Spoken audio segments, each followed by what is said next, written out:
El libro de Josué. Retrocedamos un poco y recordemos la historia hasta ahora. Dios eligió a Abraham y su familia se convirtió en el pueblo de Israel, que luego es esclavizado en Egipto. Así que a través de Moisés, Dios rescató a Israel de Egipto. Él hizo un pacto con ellos en el monte Sinaí y los llevó a través del desierto. Así que después de esto, Israel hizo campamento afuera de la tierra prometida, y Moisés les llamó a obedecer los mandamientos de Dios para que pudieran mostrarle a todas las otras naciones cómo es ese Dios. El libro de Josué continúa justo después de que Moisés ha muerto, e Israel está listo para entrar a la tierra. La historia de Josué está diseñada con 4 movimientos principales. Primero, Josué guía a Israel a la tierra prometida. En segundo lugar, una vez que están ahí, se enfrentan con toda la hostilidad de los cananeos y entran en batalla con ellos. En tercer lugar, después de sus victorias, Josué divide la tierra prometida como herencia para las 12 tribus. Y en último lugar, el libro concluye con unos discursos finales que Josué da al pueblo. Profundicemos y veamos cómo fluye todo esto. La primera sección inicia con la muerte de Moisés y Josué es nombrado el nuevo líder de Israel. Y el autor intencionalmente presenta a Josué como el nuevo Moisés. Así que al igual que Moisés, Josué llama al pueblo a obedecer la Torá, esto es los mandamientos del pacto que les fueron entregados en el monte Sinaí. Y luego, Josué envía espías a la tierra, justo como Moisés lo hizo en Números capítulos 13 y 14, excepto que esta vez las cosas van mejor. De hecho, algunos cananeos incluso cambian de religión y deciden seguir al Dios de Israel. Luego, Josué lidera a todo Israel a través del río Jordán hacia la tierra prometida. Justo como el mar se abrió para Moisés en el Éxodo, aquí también se abre el río Jordán y los sacerdotes llevan el arca del pacto a través de él, guiando a todo Israel. Ahora, en el capítulo 5, la historia hace una transición. El pueblo mira hacia atrás y examina sus raíces como el pueblo del pacto de Dios. Así que la nueva generación es circuncidada y celebra su primera Pascua en la tierra. Luego, ellos se preparan para seguir hacia adelante. Y Josué tiene un extraño encuentro con un misterioso guerrero, quien resulta ser el ángel capitán del ejército de Dios. Y Josué le pregunta, ¿eres de los nuestros o de nuestros enemigos? Y el guerrero le responde, de ninguno de los dos. Lo que nos muestra que la verdadera pregunta es si Josué estaba del bando de Dios. Esto deja claro que esta historia no se trata de Israel contra los cananeos. Más bien, esta es la batalla de Dios contra los cananeos, en la cual Israel va a jugar el rol de espectador o en ocasiones de participantes en el plan de Dios, lo que nos lleva a la siguiente sección. Encontramos historias acerca de todos estos conflictos que Israel tuvo con diferentes grupos cananeos, y la primera parte cuenta en detalle la historia de 2 batallas. Y esto es seguido por una serie de historias cortas que condensan en breves resúmenes años de batallas.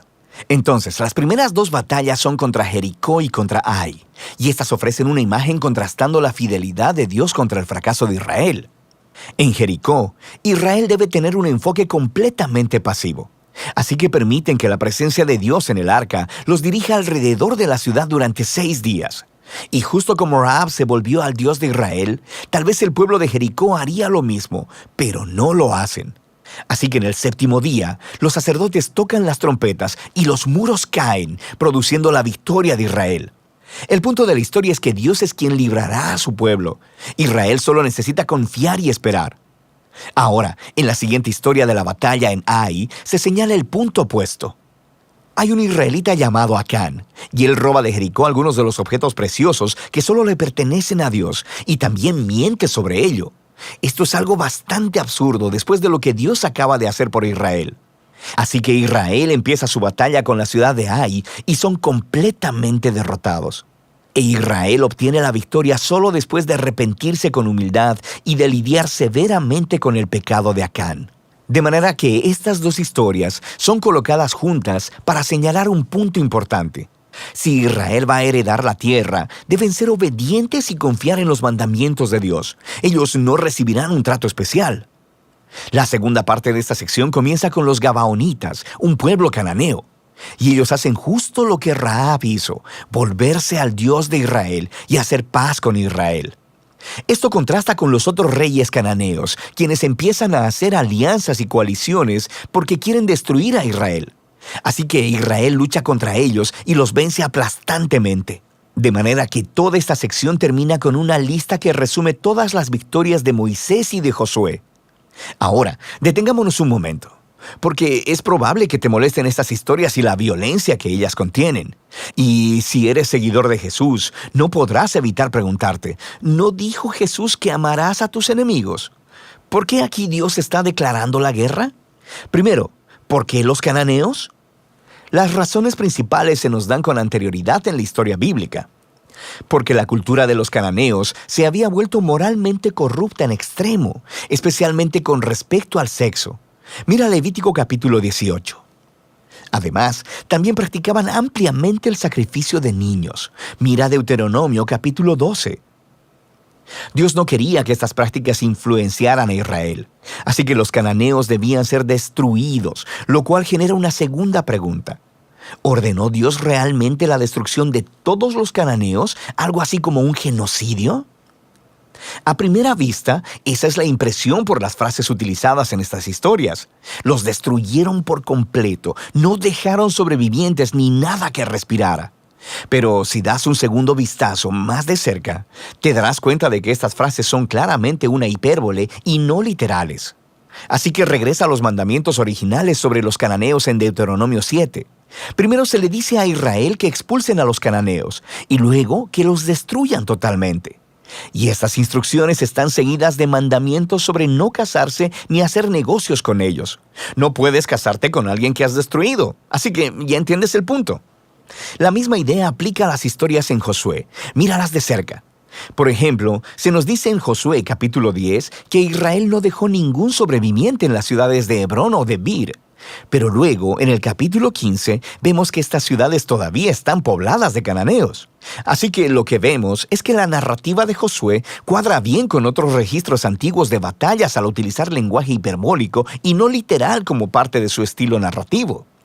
De manera que la palabra genocidio no encaja con lo que vemos aquí, especialmente a la luz de las historias de los cananeos que sí aceptaron al Dios de Israel, como Rahab o los Gabaonitas. Dios estaba abierto a aquellos que se volvieran a Él. Una última cosa que debemos considerar es que estas historias marcan un momento único en la historia de Israel. Estas batallas estaban limitadas a un puñado de pueblos viviendo en la tierra de Canaán. Con todas las demás naciones, Israel estaba llamado por Dios a buscar la paz. Mira Deuteronomio capítulo 20. Así que el propósito de estas historias de batalla nunca es decirle al lector que vaya a ejercer violencia en el nombre de Dios. Más bien, estas historias muestran a Dios llevando su justicia sobre la maldad humana en un momento especial de la historia y de cómo Él libró a Israel de ser aniquilado por los cananeos. Ahora, regresemos al diseño del libro. Después de años de batallas, vemos a un envejecido Josué y quien empieza a dividir la tierra entre las 12 tribus de Israel. Y la mayor parte de esta sección es una lista de fronteras. Y seamos honestos, es un poco aburrida. Es como leer un mapa que no tiene imágenes. Pero para los israelitas, estas listas eran muy importantes. Este era el cumplimiento de las antiguas promesas de Dios a Abraham, de que sus descendientes heredarían la tierra prometida. Así que ahora todo estaba sucediendo hasta el mínimo detalle, lo que nos lleva a la sección final. Josué da 2 discursos al pueblo. Son muy similares a los discursos finales de Moisés en Deuteronomio. Josué les recuerda sobre la generosidad de Dios, cómo Él los trajo a la tierra prometida y los rescató de los cananeos. Así que les llama a alejarse de los dioses cananeos y a ser fieles al pacto que hicieron. Si así lo hacen, esto los llevará a la vida y la bendición en la tierra. Pero si son infieles, Israel mismo hará que caiga sobre sí el mismo juicio divino que experimentaron los cananeos. Serán expulsados de la tierra hacia el exilio. Así que Josué deja a Israel con una decisión pendiente. ¿Qué hará Israel? Esta es la gran pregunta que surge mientras la historia termina. Y este es el libro de Josué.